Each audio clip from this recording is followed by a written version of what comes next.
بسم اللہ الرحمن الرحیم۔ حضور اقدس صلی اللہ علیہ وآلہ وسلم کا ارشاد ہے کہ حقیقت تعالی شانہ ارشاد فرماتے ہیں کہ میں بندے کے ساتھ ویسا ہی معاملہ کرتا ہوں جیسا کہ وہ میرے ساتھ گمان رکھتا ہے، اور جب وہ مجھے یاد کرتا ہے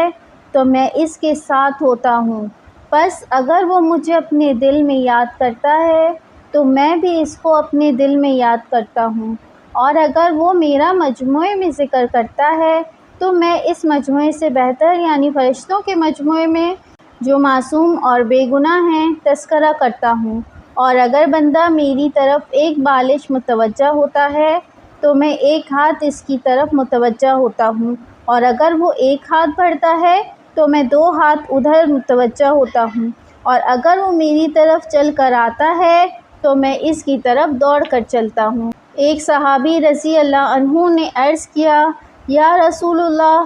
احکام تو شریعت کے بہت ہیں ہی، مجھے کوئی ایسی چیز بتا دیجئے جس کو میں اپنا دستور اور اپنا مشغلہ بنا لوں۔ حضور صلی اللہ علیہ وآلہ وسلم نے ارشاد فرمایا کہ اللہ کے ذکر سے تو ہر وقت رطب اللسان رہے۔ حضور اقدس صلی اللہ علیہ وآلہ وسلم کا ارشاد ہے، بہت سے لوگ ایسے ہیں کہ دنیا میں نرم نرم بستروں پر اللہ تعالیٰ کا ذکر کرتے ہیں،